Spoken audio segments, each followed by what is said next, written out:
Do you understand why the market is pumping? What's fueling it? Yeah. So for the most part, there is speculation that Trump is definitely going to ignite the Bitcoin strategic reserve, which means the United States government has to buy Bitcoin when Trump becomes president. This is a promise he made at Bitcoin 2024 because he was campaigning and the crypto industry actually financed a good portion of his campaign. So has to do something right. And he invested in crypto himself. He has his own crypto company now. So he's the first crypto president ever. You have to keep in mind, well, not ever, because who is Salvador. Salvador, yeah. Bukele is the first one. But among the biggest sort of G5 countries, Trump is the first one. So Well, I hope all the... Oh, yeah, go ahead. I was about to say, this is the news, how it's trending right now. Trump's plan for a strategic Bitcoin reserve could trigger a crypto arms race and reshape the global economic order. That's one. This is according to the conversation.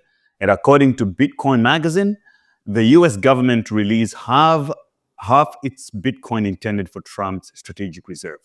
So I don't know if you know this, but there's I think 200,000 Bitcoin that the American government controls. They accumulated the Bitcoin by confiscating it through scammers and criminals. Basically, another criminal scamming another criminal, right? So they took all the Bitcoin, and the Biden government was trying to sell it. They've been putting so much pressure to sell it, which would have been disastrous for Bitcoin. But Trump said that he would take that Bitcoin and turn it into a reserve. So this is part of the news saying that the conclusion here, for the foregoing reasons, there is no victim for the specific offenses of conviction in this proceeding. However, the court has authority to order voluntary restitution pursuant to the defendants plea agreements. Such voluntary restitution should include all of the assets seized from the Bitfinex hack wallet, and that pursuant to the plea agreements. Those assets should be returned to the Bitfinex as a in-kind restitution. All other seized assets listed in the corrected second amended attachment, AECF 195, should be subject to the ongoing third-party ancillary forfeiture proceeding. Why do lawyers write like idiots or artists? Yeah. What the fuck was that?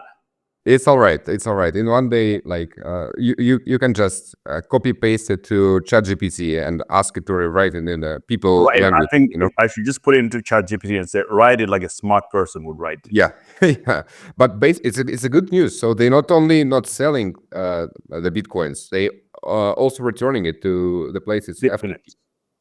Yeah. So I mean, for the other, in their words, they say that there is no victim in this case, really, because even though Bitfinex was hacked, they managed to sort of recovered. They basically refunded their clients. So nobody who was using Bitfinex lost money, basically, right? So Bitfinex as a company took the hit, and now they will be refunded. But I mean, imagine you got hacked of Bitcoin at like 40,000. Now it's like 105,000. That's freaking amazing. Yeah, right. So, you're receiving the same back amount of Bitcoin, but the dollars is just quite a lot, Right. So because if they borrowed money, the idea is that if they took loans to refund their clients, those loans were based on US dollar value. So now they can just walk into the bank and be like, "Oh, how much do we owe you again?" Yeah, I am paying off everything.